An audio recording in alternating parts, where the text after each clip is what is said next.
Bonjour à tous, merci pour votre présence. Alors, je me présente donc Marie-Hélène Poré, je suis directrice marketing et commerciale de la société Storecom et je vais vous parler aujourd'hui de plusieurs sujets d'actualité. Donc, on est bien sûr sur un salon de l'industrie du futur, donc on va parler bien entendu d'industrie du futur, mais on va aussi parler d'enjeux importants qui sont à la fois les enjeux de compétitivité pour l'industrie et des enjeux éco-responsables qui sont aussi aujourd'hui des enjeux majeurs.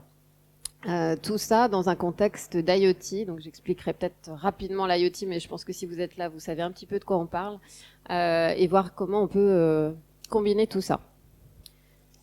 Donc aujourd'hui, ça fait, je dirais quand même, c'est un des enjeux majeurs en termes d'industrie, c'est la compétitivité. C'est-à-dire qu'aujourd'hui, dans l'industrie, on doit savoir allier à la fois des enjeux économiques, bien sûr, des enjeux humains aussi, sécurité des personnes, des enjeux de traçabilité, tout ça avec de l'efficacité opérationnelle d'une manière générale. Et donc ça, c'est des enjeux aujourd'hui qu'on connaît depuis longtemps et qu'on essaie d'adresser avec des solutions d'optimisation de process d'une manière générale. Donc je dirais que sur ces sujets-là, il y a des solutions qui existent, mais c'est des enjeux majeurs pour l'industrie. Et finalement, au milieu de tous ces enjeux, on se retrouve aujourd'hui à gérer d'autres enjeux, puisque l'industrie est maintenant dans un tournant, ou en tout cas dans une période où vraiment on ne peut plus s'affranchir des enjeux environnementaux. Et ça veut dire, en complément de toutes les contraintes qu'on a déjà en termes de sécurité, de fiabilité, de traçabilité, tous les enjeux économiques, viennent se rajouter d'autres contraintes qui sont toutes les contraintes environnementales, avec des logiques d'éco-conception qui deviennent indispensables à prendre en compte au niveau de la conception des produits, de la gestion du cycle de vie, donc la gestion aussi après de tout ce qui va être cycle de vie du produit jusqu'à sa destruction et effectivement éventuellement son réemploi. Avec bien sûr dans tout ça aussi un point extrêmement important qui est la partie déchets. Donc prendre en compte les déchets qui sont générés, les réduire au maximum et effectivement pouvoir gérer tous ces aspects-là. Donc on est vraiment dans un contexte où l'industrie aujourd'hui ne peut plus continuer à produire et surproduire sans prendre en compte ces enjeux environnementaux qui sont fondamentaux. Et effectivement, on a toutes ces contraintes maintenant qui sont présentes. Et en plus, on arrive dans un contexte d'autant plus compliqué qu'aujourd'hui, on se retrouve dans un contexte d'inflation, d'augmentation des coûts des matières premières, d'augmentation des délais d'approvisionnement. Aujourd'hui, je pense que tout le monde est conscient ici que c'est devenu de plus en plus compliqué d'approvisionner des matériaux électroniques, des matériaux de toutes sortes, puisque tous les secteurs sont impactés. Et donc dans un contexte aussi de crise énergétique. Donc effectivement, ça commence à rajouter pas mal de contraintes. Là, vous voyez, il n'y a même plus la place sur le dessin pour venir rajouter tout ça. Pour les industriels, ça devient vraiment très compliqué. Donc aujourd'hui, on pourrait se dire, face à tous ces enjeux, qu'est-ce qu'on fait? On jette l'éponge, on fait autre chose, on change de métier. Non, heureusement, on va essayer de faire face à tout ça. Et effectivement, je vous spoil un peu la suite, mais les solutions IoT permettent de répondre à ces enjeux-là. Il n'y a pas que l'IoT, mais ça fait partie des solutions qui aujourd'hui permettent de concilier justement la prise en compte des enjeux économiques et la prise en compte des enjeux environnementaux. Donc les solutions existent et c'est une bonne nouvelle, heureusement. Et donc je dirais que nous, notre métier Storecom, on existe depuis déjà 2004, donc ça fait déjà plus d'une quinzaine d'années qu'on accompagne les industriels plutôt sur des logiques au départ justement d'enjeux économiques, donc optimisation de process, simplification des solutions, efficacité opérationnelle d'une manière générale, en utilisant justement les technologies IoT. Je détaillerai un peu plus après quand on parle d'IoT, mais dans l'idée, depuis l'origine, nous, on accompagne les industriels dans cette logique-là pour les aider finalement à gérer leur business, à faire du ROI, à gagner en efficacité, en fiabilité, en sécurité aussi, donc surtout sur la partie économique. Mais dans notre métier, on est aussi amené justement à accompagner nos clients dans l'évolution de leur activité. Donc dans leur transformation. Donc là à l'origine, justement, on était plus dans la transformation digitale. Et ça fait partie des sujets aussi, industrie du futur, qui sont vraiment dans l'air du temps et où toutes les industries aujourd'hui sont dans une démarche de digitalisation. Mais effectivement, dans notre métier d'accompagnement et d'accompagnement dans l'évolution de leur activité, on se devait aussi de prendre en compte l'évolution vers la transition énergétique et la prise en compte de ces enjeux. Donc aujourd'hui, On a vraiment une offre de solutions digitales qu'on a orientée justement vers cette logique d'industrie éco-responsable pour permettre aux entreprises de à la fois prendre en compte les enjeux économiques et les enjeux environnementaux. Donc ça veut dire qu'on va leur mettre à disposition des solutions qui vont leur permettre d'accélérer justement leur transition vers l'industrie éco-responsable grâce à ces solutions, de leur permettre d'aller plus vite. De toute façon, nos solutions, je dirais d'origine, sont faites pour aider nos clients à gagner du temps. On va leur permettre de gagner du temps, mais on va aussi leur permettre d'accélérer aussi ce type de transition et de concilier tous ces enjeux qu'on a évoqués. Donc les solutions qu'on va mettre en place, je vais les détailler un peu après, vont leur permettre de répondre justement à tous ces enjeux sur les différents, je dirais, process de l'entreprise, puisqu'effectivement dans l'industrie, on va de la production jusqu'à la partie logistique, le suivi de maintenance. Il y a plein de, je dirais, d'axes sur lesquels on peut travailler et sur lesquels il faut travailler, notamment par rapport aux enjeux environnementaux.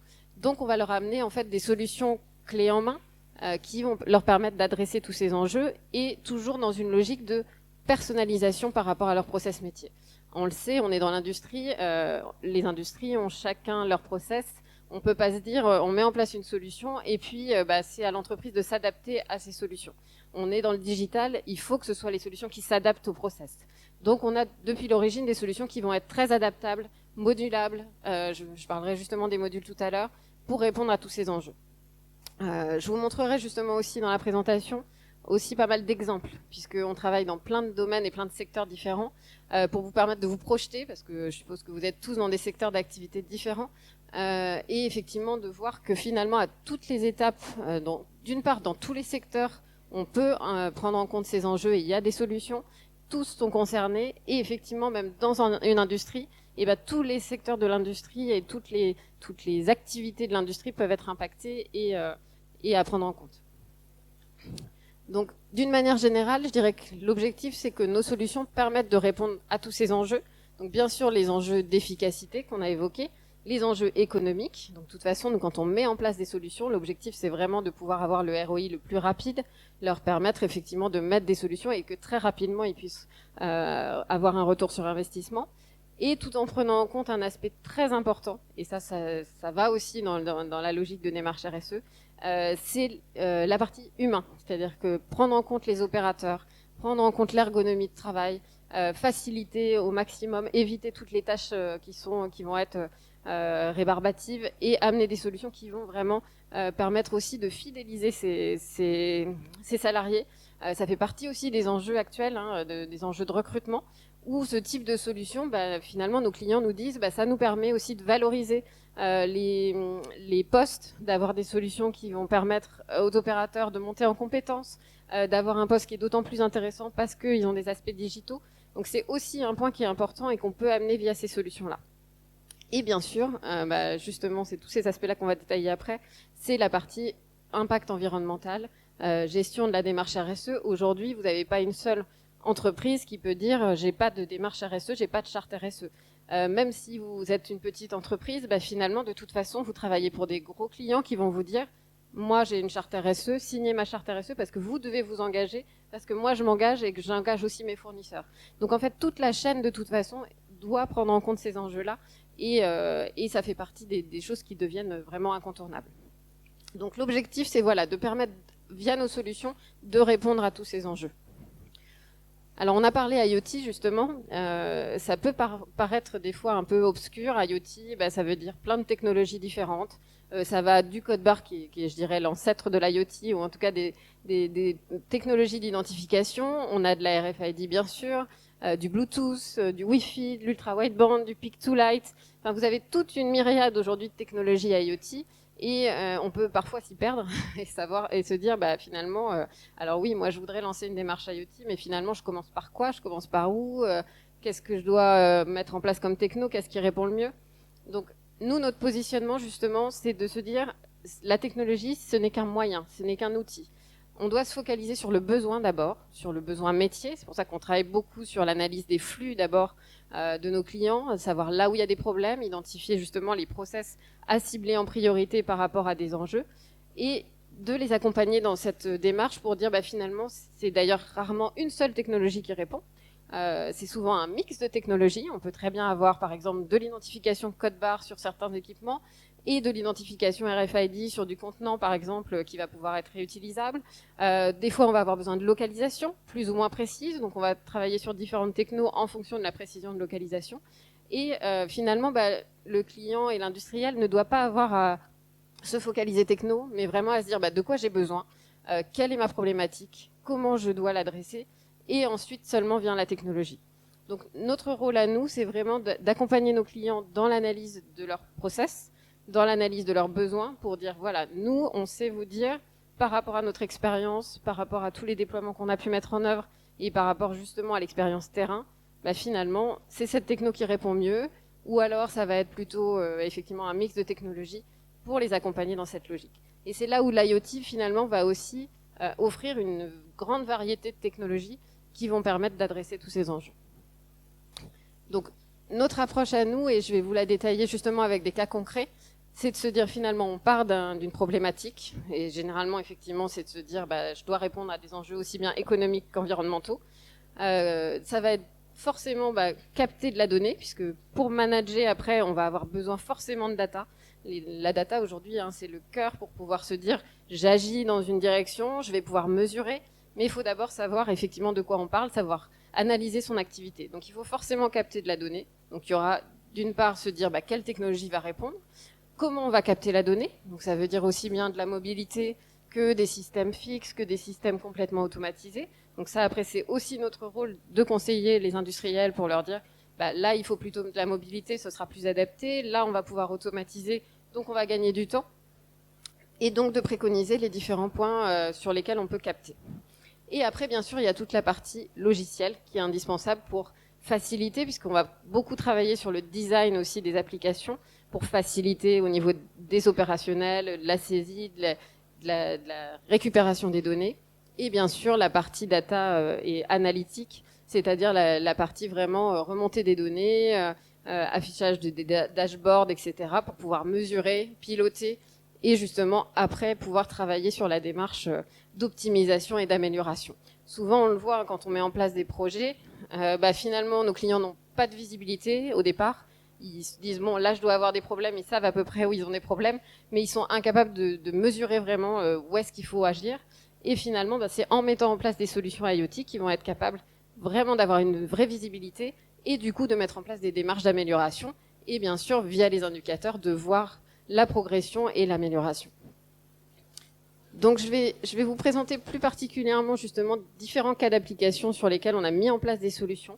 Je vais vous montrer des secteurs très divers et des applications et cas d'usage divers pour vous montrer un petit peu des exemples et vous évoquer des choses où en fait vous allez voir, on peut utiliser ces technos dans plein de domaines et avec à chaque fois des bénéfices économiques et des bénéfices au niveau environnemental. Donc, je vous évoquais tout à l'heure que nos solutions sont plutôt paramétrables, modulables.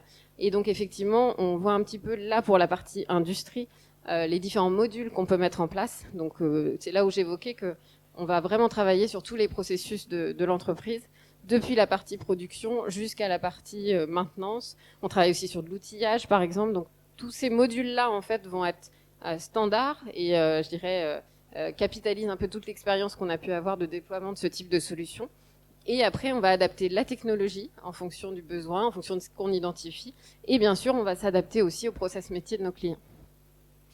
Donc, pour entrer dans le concret, c'est là où ça devient intéressant, je vais vous montrer quelques exemples de cas d'application et de modules justement qu'on a pu mettre en place. Et vous verrez qu'on peut agir à plein de niveaux en fait.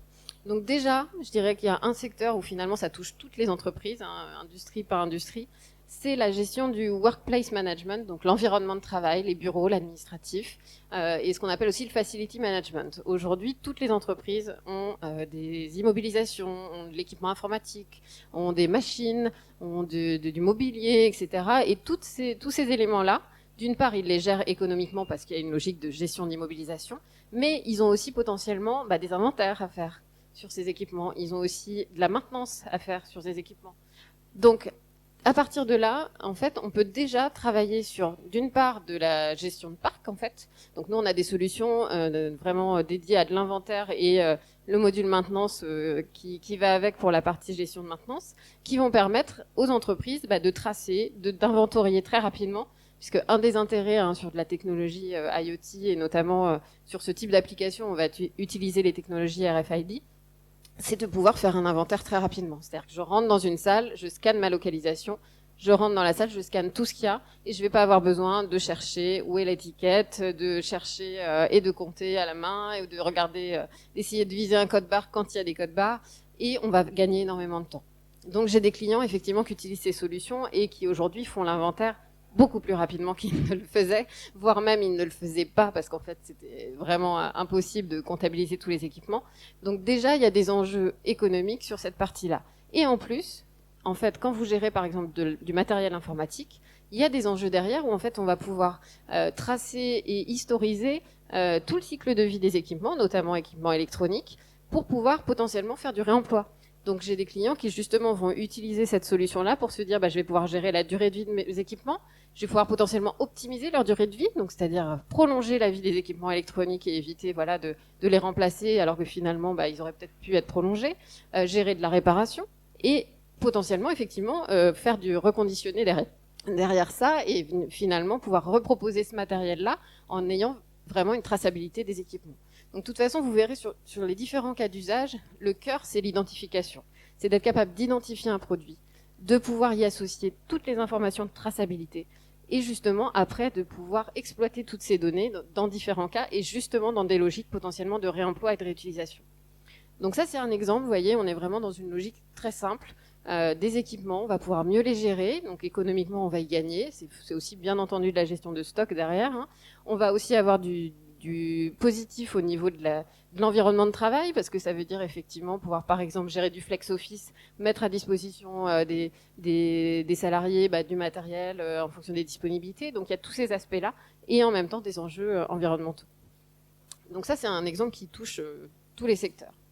Après, un autre secteur qui est très, très, très impactant au niveau environnemental, et je pense que vous le savez, c'est l'industrie textile. Là, dans ce domaine-là, nous, par exemple, on a des solutions dédiées à la gestion du linge, des flux de linge. Alors, c'est aussi bien de la gestion de pays ou de la traçabilité de pays que de la traçabilité, de tout ce qui va être vêtements de travail et d'une manière générale, tout ce qui est textile. Là, on a des enjeux pour ceux qui gèrent les vêtements de gestion de stock, de gain de temps bien sûr sur l'inventaire, de traçabilité, et on va pouvoir aussi optimiser justement la durée de vie de ces textiles. C'est-à-dire qu'on va pouvoir vraiment comptabiliser de manière automatique les nombres de lavages, potentiellement quand on est sur de l'EPI, ça va être des durées d'utilisation. Donc tous ces aspects-là, on va retrouver tous les enjeux économiques et bien sûr tous les enjeux environnementaux. On a aussi, puisqu'on travaille pour les blanchisseries sur ce type de sujet, de la gestion derrière d'optimiser les lavages, donc d'optimiser la consommation d'eau, optimiser la consommation d'énergie et finalement optimiser plein d'aspects à ce niveau-là. Après, derrière ces logiques textiles, il y a bien sûr aussi toute la gestion du tri, du marché de seconde main. Donc ça, c'est plutôt pour l'industrie textile, mais vraiment plutôt, je dirais, retail, de pouvoir vraiment identifier les produits et de gérer derrière leur réutilisation, leur réemploi, grâce à l'identification. Donc là, c'est pareil, comme je disais tout à l'heure, le cœur, c'est l'identification. Aujourd'hui, par exemple, en RFID, vous avez plein de tags qui existent, qui peuvent s'intégrer directement dans les vêtements et supporter, bien sûr, tous les cycles de lavage, toutes les contraintes, etc. Et avoir finalement une identification qui va être mise une fois et qui va suivre le produit tout au long de sa vie. Donc l'industrie textile, c'est bien entendu un secteur au niveau environnemental où les enjeux sont majeurs. On va rentrer dans un autre domaine. Alors c'est une des contraintes que j'ai pas évoquées dans les fameuses contraintes que supporte l'industrie. C'est souvent les aspects aussi réglementaires. Dans le domaine de l'agroalimentaire, on a notamment la loi GEC qui impose justement de réduire, voire supprimer tout ce qui va être emballage jetable et d'aller sur du réutilisable. Donc ça, c'est aussi un enjeu majeur puisque on parlait de réduction des déchets tout à l'heure. Mettre en place des contenants réutilisables, ça devient vraiment une obligation au niveau des entreprises. Donc on peut prendre l'exemple justement des produits qui sont conservés en bocaux et qui vont permettre effectivement d'avoir de la réutilisation. Donc il y a beaucoup de solutions qui se mettent en place pour les particuliers pour pouvoir venir finalement avec son plat qui est consigné, pouvoir faire re-remplir et éviter un maximum d'emballage jetable. Donc ça, c'est des enjeux aussi où au niveau de l'IoT, on va pouvoir proposer des solutions d'identification qui vont permettre de comptabiliser les utilisations, comptabiliser les lavages, et effectivement après gérer de la consigne. Donc il y a des enjeux économiques bien sûr aussi pour les enseignes, notamment pour une logique d'engagement consommateur. Ça fait partie des choses où finalement les consommateurs sont en attente aussi de ce type de solution, vont favoriser les entreprises qui vont mettre en place ce type de pratiques et qui du coup vont générer effectivement de l'engagement au niveau de la marque. Donc bien sûr, on est dans des logiques là, par exemple, sur tout ce qui va être consommation bocale de zéro déchet, et ça c'est effectivement aussi des enjeux très forts au niveau de l'industrie agroalimentaire. Alors je reste un peu dans l'agroalimentaire, mais ça s'ouvre aussi, je dirais, à la partie aussi santé, parce qu'on travaille aussi dans le domaine de l'industrie de la santé. Ça va être la gestion aussi de tout ce qui est thermosensible, et notamment des produits à date de péremption.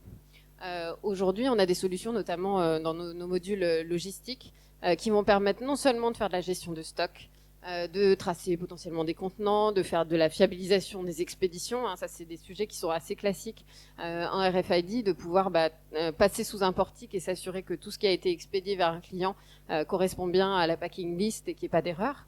Donc ça, on est sur les enjeux plutôt économiques. Et effectivement, le fait de pouvoir gérer toutes les dates de péremption, on va permettre de limiter et de réduire le gaspillage. Donc quand on est, que ce soit sur de l'agroalimentaire, puisque ça peut être effectivement des produits alimentaires, typiquement des produits frais, péremption courte, etc., on va vraiment agir sur ces logiques de gaspillage. Mais ça touche aussi effectivement les produits pharmaceutiques qui peuvent être aussi conservés par exemple au froid, qui vont avoir des dates de péremption et où ce même type de solution va permettre de mieux gérer les stocks, de limiter le gaspillage et donc de limiter aussi l'empreinte, réduire les déchets, réduire d'une manière générale l'empreinte environnementale. Donc ça, c'est pareil, il y a des choses très simples à mettre en place. Une étiquette RFID aujourd'hui sur un colis, elle va permettre de porter toutes ces informations avec des systèmes de détection, que ce soit mobile ou automatique comme des portiques. On va capter toutes ces données et on va pouvoir optimiser. Donc typiquement en logistique, ça va être faire du FIFO pour s'assurer de prendre les dates de péremption les plus courtes en priorité au niveau du stock pour optimiser la gestion. Et on travaille par exemple pour des hôpitaux sur ces sujets-là. Ça leur permet, pour la gestion notamment des livraisons des repas pour les patients, d'optimiser leur production en ayant une vraie visibilité sur ce qu'ils ont disponible en stock, ce qu'ils doivent reproduire et éviter au maximum le gaspillage. Donc voilà, ça c'est aussi des sujets où les enjeux sont extrêmement forts, à la fois au niveau économique, parce que bien sûr quand on gaspille pas, c'est aussi du gain en termes de coûts, indépendamment de la partie environnementale. Alors j'ouvre encore un peu les secteurs pour vous parler un peu vin et spiritueux, parce que c'est aussi un domaine dans lequel on travaille, donc il y a plein d'enjeux aussi à ce niveau-là. Mais on peut prendre l'exemple justement de ce qu'on fait, par exemple, on a des modules dédiés à la gestion des fûts pour les maisons de cognac ou pour les maisons de vin. Et au départ, effectivement, l'enjeu était plutôt d'avoir une meilleure qualité produit, parce qu'en fait, on va associer finalement à une identification du fût toute la vie du contenant. Donc c'est plutôt dans une logique d'élaboration produit et de s'assurer qu'effectivement le fût il a contenu tel liquide, etc. Donc ça c'est vraiment la logique d'élaboration produit. Mais derrière ça, il y a aussi des logiques de maintenance. C'est-à-dire qu'effectivement, on va gérer aussi tout l'historique de maintenance du fût. Donc ça veut dire qu'on va mieux gérer aussi la qualité fournisseur. On va être capable de voir finalement la qualité par rapport aux produits qui nous sont livrés. Et il y a un aspect aussi, c'est que souvent, sur ces domaines-là, en fait, un fût, il va être utilisé sur un secteur, par exemple le cognac, et puis après, il va être revendu en fin de vie à une maison de vin qui va exploiter ce fût pour mettre justement du vin et bénéficier tous les aspects organoleptiques, comme on dit, pour pouvoir avoir une élaboration de vin. Donc en fait, le fait d'avoir toute la traçabilité de ce qui s'est passé sur ce fût, de tous les contenus qu'il y a eu et de toute la qualité qu'il y a pu y avoir, va permettre aussi d'augmenter la valeur de revente et de faciliter et favoriser le réemploi des fûts. Donc moi, j'ai rencontré par exemple des tonnelleries qui se sont vraiment créées sur cet enjeu-là, de faire que du réemploi et de récupérer des fûts et de pouvoir les remettre à disposition d'autres maisons en garantissant effectivement la qualité, la traçabilité, etc. Donc on voit d'ailleurs en même temps sur tous ces aspects-là qu'il y a aussi des enjeux, et on le sait au niveau économique, de création de valeur à partir justement de ces données de traçabilité pour pouvoir créer justement des nouveaux services. Et ça, on le voit beaucoup aussi avec nos clients, c'est que finalement, les aspects environnementaux vont leur permettre aussi de travailler sur de nouveaux modèles économiques et de mettre en place des nouvelles démarches auprès de leurs clients qui vont favoriser aussi, je dirais, le développement économique de l'entreprise. Alors, je vais revenir sur des secteurs un peu plus, je dirais, industrie au sens industrie aussi bien automobile, ferroviaire. Enfin, c'est des sujets où, voilà, on est très présent également. Où c'est pareil, nous, il y a vraiment des sujets sur lesquels on développe beaucoup nos solutions. C'est toute la logique. Alors, on est un peu dans la même logique que l'agroalimentaire, mais à un autre niveau. C'est tout ce qui va être logique de contenants retournables. Aujourd'hui, il y a encore beaucoup d'industries qui utilisent des contenants jetables, que ce soit des palettes ou je dirais des emballages spécifiques qui vont être envoyés chez leurs clients ou à l'inverse chez les fournisseurs et qui finalement vont être jetés. Donc il y a des gros volumes de déchets sur les contenants pour transporter effectivement des pièces qui vont être spécifiques et où finalement ils ont que ces solutions-là. Donc aujourd'hui, la problématique, c'est qu'effectivement, beaucoup souhaitent mettre en place des contenants réutilisables, donc c'est sur cette logique de contenants retournables, sauf qu'effectivement, c'est pas le tout de mettre en place des contenants qui vont être réutilisables, il faut forcément les tracer. Si vous les tracez pas, forcément déjà ça a un coût de développer des contenants spécifiques, mais si vous les tracez pas, potentiellement vous allez vous retrouver en rupture, du coup vous serez pas capable d'approvisionner, vous n'aurez pas le matériel disponible pour faire transiter les pièces, donc il faut mettre en place ce type de démarche, mais il faut l'associer à une démarche de traçabilité. Et là, par exemple, on voit un autre type de technologie qu'on va exploiter sur ces sujets-là, puisqu'en fait, on va être sur une boucle qui va être vraiment ouverte. On n'est plus sur de la logique juste flux interne dans l'industrie. On est vraiment sur une logique indoor-outdoor, c'est-à-dire je dois gérer mes contenants en interne dans mon flux logistique, mais je dois aussi savoir chez quel fournisseur il est parti, combien j'en ai chez tel fournisseur, où est-ce qu'ils en ont au niveau du taux où ils en sont au niveau du taux de rotation, quand est-ce qu'on va les récupérer, etc. Et donc là, on va partir plutôt sur des technologies purement de localisation. Donc on n'est plus sur de la RFID classique, mais plutôt sur des technologies qui vont permettre de tracer vraiment le flux et localiser et savoir que le contenant il est chez tel fournisseur et combien il y en a. Donc là, on va être sur d'autres technologies qui vont permettre de répondre à ces enjeux. Et c'est des choses qu'on voit de plus en plus se développer, cette logique de contenants retournables et aussi d'impliquer finalement les fournisseurs dans ces logiques-là pour limiter tout ce qui va être contenant jetable, tout en ayant une logique plutôt de circular supply chain, puisque c'est ça le terme, et de faciliter ce type de mise en place, quoi.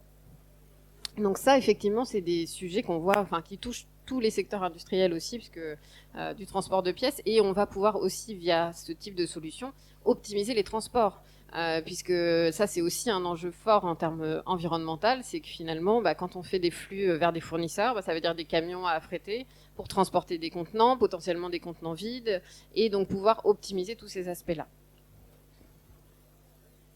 Je vais terminer en termes de présentation des cas d'usage sur un qui est majeur. C'est ce que j'évoquais tout à l'heure, c'est la réduction des déchets. Aujourd'hui, on est de plus en plus, nous, sollicités pour justement mesurer les déchets, pouvoir finalement mieux les tracer et réduire ces déchets. Donc ça veut dire à la fois potentiellement, alors ça touche aussi bien d'ailleurs le secteur tertiaire que le secteur industriel. Mais vous savez qu'aujourd'hui, toute industrie, ils ont des bennes à l'extérieur où ils vont venir jeter des tonnes et des tonnes de matériaux divers et variés et où finalement il y a un enjeu très fort de réduction des déchets. Donc sur ces aspects-là, on a aussi des solutions qui vont permettre de mesurer, de tracer et justement de pouvoir être capable après de travailler sur la réduction des déchets. Donc on pourra, je dirais, là-dessus, ça touche aussi bien, par exemple, on travaille aussi bien dans le domaine du métal, de la fonderie, par exemple, que sur des sujets où ça va être du carton, et de pouvoir justement travailler tous ces aspects-là. Alors, la question à partir de là, c'est effectivement concrètement comment est-ce qu'on fait, parce que je pense que si vous êtes là, c'est que vous posez aussi la question de votre démarche environnementale et de comment est-ce qu'on fait pour mettre en place vraiment ce type de démarche. Donc finalement, c'est ce que j'évoquais tout à l'heure. La première chose, c'est de cibler effectivement un process, la plupart du temps, de se dire où est-ce que j'ai besoin vraiment de travailler, où est-ce que sont mes pertes, même si j'ai pas de visibilité, bon, je sais à peu près ce qui est le plus impactant. Et comme je disais tout à l'heure, la première chose, c'est l'identification. C'est qu'est-ce qu'on doit identifier, parce que finalement, pour mesurer, il faut forcément identifier, tracer. Donc ça peut être sur les contenants, ça peut être directement sur les pièces aussi, hein. On peut être amené à identifier vraiment les pièces en fonction de ce qu'on a besoin de mesurer. Et après, de définir comment on va récupérer la donnée, c'est-à-dire à quel point on va devoir se placer, comment on va récupérer cette info, aussi bien au niveau process opérationnel, au niveau des opérateurs, que en mode complètement automatisé. Donc après, ce qui est très important, donc nous on développe des solutions logicielles pour accompagner toutes ces démarches-là et cette transition-là. Donc le design des applications est primordial. Nous, ça fait partie des points sur lesquels on est vraiment très impliqués et qui nous tiennent vraiment à cœur, c'est de mettre à disposition des opérateurs des interfaces qui soient extrêmement ergonomiques, extrêmement faciles d'utilisation, qui limitent les saisies, qui limitent le nombre de clics, pour toujours aller vers la facilité, vers la simplicité, et en même temps répondre justement à des process qui vont être très divers. Donc pouvoir adapter aussi des enchaînements d'écran par rapport aux process de nos clients. Donc on a toute la base, mais à chaque fois on va l'adapter par rapport à un environnement, toujours dans cette logique de gain de temps, de rapidité d'exécution, de fiabilité, et bien sûr de prise en compte de l'opérateur, de l'ergonomie de son poste, de comment il travaille, de ne pas lui rajouter des étapes, mais plutôt essayer d'en enlever et de lui simplifier le travail. Donc c'est aussi des applications potentiellement plutôt vraiment intégrées, par exemple sur ligne de production. On a aussi des cas où on vient tracer directement sur la ligne et où on va avoir des interfaces qui vont permettre de gérer par exemple la traçabilité des OF et de tracer toutes les pièces. Donc toutes ces interfaces-là aussi vont être des interfaces très intégrées au niveau des postes ou des machines. On va assez loin aussi dans cette logique intégrée sur production. Et bien sûr, voilà, la partie data et restitution de données, donc toute la partie web, ça c'est vraiment je dirais le cœur après pour pouvoir travailler sur sa démarche. Donc on intègre typiquement des indicateurs RSE dans nos solutions pour permettre à nos clients de travailler sur leur empreinte carbone, réduction des déchets, tous ces aspects-là pour qu'ils aient une vraie visibilité et qu'ils voient aussi une tendance par rapport à, bien sûr, dans une logique d'amélioration. Hein, le but, c'est vraiment de leur donner de la visibilité et finalement d'avoir des choses très synthétiques aussi pour qu'ils puissent agir ensuite vis-à-vis de leurs objectifs et de se dire finalement qu'est-ce qu'il faut que je mette en place, sur quoi il faut que je travaille, où est-ce que j'ai le plus de pertes, où est-ce que j'ai le plus de déchets, et de pouvoir vraiment axer sa démarche par rapport justement à la visibilité qui est donnée. Donc je vous montre quelques références clients. Donc bien entendu, on travaille pour beaucoup de grands groupes et dans des domaines très différents, hein. Je vous l'ai dit, aussi bien pour de l'aéronautique, pour du ferroviaire, pour de l'énergie, mais aussi pour des domaines plutôt orientés santé, hein, de l'industrie de la santé, l'industrie agroalimentaire, et d'une manière générale, on travaille pour aussi bien des grands groupes que pour des petites entreprises. Hein, il ne faut pas se dire que c'est parce qu'on est petit que on peut pas mettre en place ce type de démarche. Il y a des choses très simples. Je parlais des solutions d'inventaire. Hein, il y a des solutions mobiles qui peuvent être très accessibles, qui nécessitent pas forcément des gros investissements. Et bien sûr, il faut toujours voir cette logique de ROI derrière et de se dire j'investis, mais je sais ce que j'y gagne à la clé, c'est-à-dire aussi bien en termes environnementaux qu'en termes économiques. Je vais laisser la place aux questions pour qu'on puisse avoir un temps de questions. Et sachant qu'effectivement, si après vous voulez poursuivre la discussion, notre stand est juste derrière là-bas, donc stand F23 si vous souhaitez aller plus dans le détail par rapport à un sujet. Alors je vous écoute s'il y a des questions dans la salle. Je crois qu'il y a un micro disponible si vous souhaitez poser des questions.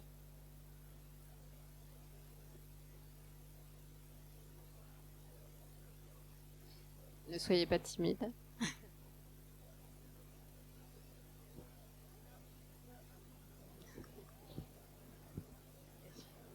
Oui, bonjour, je suis Elodie Rittenthaler. Bon, moi, je suis consultante, je travaille essentiellement dans les pays émergents, pays en développement, sur les questions de politique publique. Donc, j'étais intéressée par votre sujet, d'autant plus qu'on parle de développement de chaîne de valeur. Donc, vous disiez qu'aujourd'hui, vous souhaitiez intégrer justement, et vous le faisiez, les démarches RSE, mais vous n'avez pas beaucoup parlé du volet social, surtout du volet environnemental. Oui. Donc, si vous aviez 3 mots à dire sur ces questions, sur ces problématiques sociales. Deuxième point, c'est vous travaillez au niveau des industries, mais en fait, aujourd'hui, une industrie travaille très peu de manière indépendante, c'est-à-dire qu'elle est obligée de travailler avec des fournisseurs, donc on parle de chaîne de valeur. Donc, quand on parle de chaîne de valeur, c'est du matériau, effectivement, et les différentes phases de transformation. Et là, le grand sujet, c'est aussi le bilan carbone en matière de traçabilité. Donc, ça se passe évidemment sur le textile, mais ça peut se passer sur l'automobile. Et donc, la circularité. Donc, est-ce que, justement, vous pouvez avoir une approche complète sur des chaînes de valeur précises qui intègrent les sujets de transport, les sujets... Bon, vous avez parlé des sujets énergétiques, évidemment, eau, déchets, etc. Mais voilà, l'ensemble de ces sujets-là également. Merci. Donc effectivement, sur la partie chaîne de valeur, une des problématiques principales qu'on rencontre, c'est le partage des données. La difficulté aujourd'hui, c'est que nous, on va amener des solutions, et c'est souvent les industriels qui vont pousser ces solutions, qui vont finalement essayer d'intégrer leurs sous-traitants, leurs fournisseurs, pour qu'ils s'intègrent sur ces démarches-là. Mais aujourd'hui, il manque, je dirais, quelque chose de vraiment une démarche plutôt consolidée pour se dire finalement, on a une plateforme qui va permettre de partager les données entre les différents intervenants. Donc ça fait partie des sujets sur lesquels on travaille pour que justement, je dirais que les technologies qu'on utilise, et notamment des tags qui vont être porteurs d'informations, puissent être des vecteurs aussi de transport de ces données, parce qu'il y a une logique bien sûr aussi de confidentialité, c'est-à-dire que tout le monde ne veut pas partager ses données par rapport à son volume de déchets, à ses impacts environnementaux, à ses impacts RSE, donc il y a aussi quand même un côté vraiment stratégique par rapport aux données qu'on va manipuler, mais il y a quand même des vraies démarches, comme je disais tout à l'heure, sur la partie chaîne de valeur, où vraiment on va jusqu'au fournisseur et on va sur une logique circulaire qui va impacter ou impliquer tous les intervenants. Donc c'est quand même un côté très positif, mais effectivement il y a encore beaucoup à faire. Les technologies sont là, mais il faut encore, je pense, peut-être aussi de la réglementation. On le voit sur certains sujets, la réglementation aide aussi à ce que les acteurs se mobilisent, mettent en place des démarches. Et il y en a qui attendent que les réglementations arrivent pour s'y mettre, mais il y a quand même beaucoup d'entreprises qui aujourd'hui sont moteurs sur ces sujets-là, nous demandent d'avoir des indicateurs RSE, d'avoir des indicateurs qui leur permettent de piloter ça et impliquent les fournisseurs. Je le disais tout à l'heure, aujourd'hui, la plupart des grands groupes demandent à leurs fournisseurs de signer des chartes RSE. Alors c'est pas le tout de la signer parce que c'est un peu facile de la signer, mais qui doivent aussi apporter des preuves de ce qu'ils mettent en place pour réduire leurs emballages, etc. Donc il y a quand même une bonne démarche dans ce sens-là qui va vers l'ouverture justement et l'intégration de tous les acteurs dans cette démarche-là. Pour répondre à la question du volet social, oui, je vous confirme, le volet social est très important et j'ai parlé quand même pas mal d'humains dans la présentation. Je parlais tout à l'heure des logiques de fidélisation des salariés, d'ergonomie de poste.